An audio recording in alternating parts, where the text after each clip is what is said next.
గిరిజన ప్రాంతాలు అభివృద్ధి చేయాలి అంటే, మరీ ముఖ్యంగా విశాఖ చుట్టూ ఉన్న ఏజెన్సీ ప్రాంతాల అభివృద్ధి కావాలి అంటే, అక్కడ పారిశ్రామికవేత్తలను అలో చేయాలి, పెట్టుబడిదారులను అలో చేయాలి.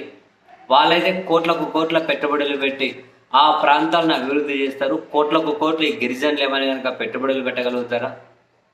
పర్యాటక రంగాన్ని అభివృద్ధి చేయాలి అంటే, గిరిజనుల కోసం తెచ్చిన 1/70 చట్టం ఏదైతే ఉందో, ఆ చట్టంలో మార్పులు చేయాలి అన్న స్పీకర్ అయ్యన్న పాత్రుడి గారి వ్యాఖ్యల మీద మన్యం ప్రాంతం మండిపోతూ ఉంది. వాళ్ళు ఏకంగా 2 రోజుల బంద్కే పిలిపించారు. ఈరోజు మొదటి రోజు బంద్ మొత్తం 144 సెక్షన్ని తలపించే విధంగా ఉంది.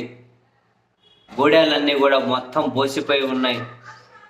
అన్ని సంఘాలు దీనికి మద్దతిస్తూ ఉన్నాయి. ఈ బంద్ను ఒక్క సంఘం కూడా వ్యతిరేకించట్లేదు.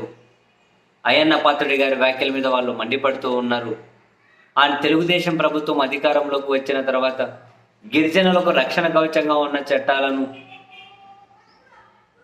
వాళ్ళ సౌలభ్యం కోసం ఉన్న వాటిని అన్ని లేయర్స్ని 1 by 1 తొలగించుకుంటూ పోతూ ఉన్నారు అని చెప్పి ఆ సంఘాలు విమర్శలు చేస్తూ ఉన్నాయి.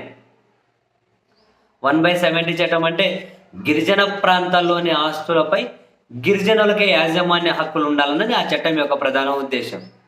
ఇప్పుడు అందులో మార్పులు చేయాలి అంటే, గిరిజన ప్రాంతాల్లో ఆస్తులపై బయట వాళ్ళకంటే పెట్టుబడిదారులకు, పారిశ్రామికవేత్తలకు, కోట్లు పెట్టి కొనగలిగే వాళ్ళని అక్కడ అలో చేయాలి. వాళ్ళు కోట్లు పెట్టి అక్కడ ఇన్వెస్ట్ చేస్తారు అంటారు. ఈ గిరిజనులు ఏమంటున్నారు? దాని ద్వారా మొత్తం మా సంస్కృతి అంతా నాశనం అయిపోతుంది, మొత్తం సహజ సిద్ధమైన ప్రకృతి ధ్వంసం అయిపోతుంది, మా ఉనికే ప్రమాదంలో పడుతుంది. సో ఆ చట్టంలో మార్పులు చేస్తే మేము ఊరుకోము అని చెప్పి వాళ్ళు ఏకంగా బంద్కే పిలిపించారు.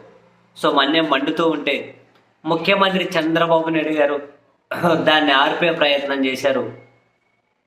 గిరిజనులు ఎవరూ కూడా ఆందోళన చెందాల్సిన అవసరం లేదు.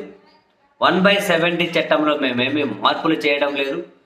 గిరిజనుల అభివృద్ధి కోసం మేము కట్టుబడి ఉన్నాం. సో ఎవరో చెప్పిన మాటలను మీరు నమ్మకండి. గిరిజన ప్రాంతాల్లోని ఆస్తులపై గిరిజనులకి యాజమాన్య హక్కులు ఉంటాయి.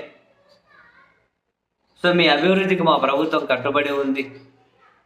సో దయచేసి వేరే అనుమానాలేమి మీరు పెట్టుకోకండి అని చెప్పి ముఖ్యమంత్రి గారు అయితే మండుతున్న మన్యాన్ని కాసింత చల్లార్చే ప్రయత్నం అయితే చేశారు.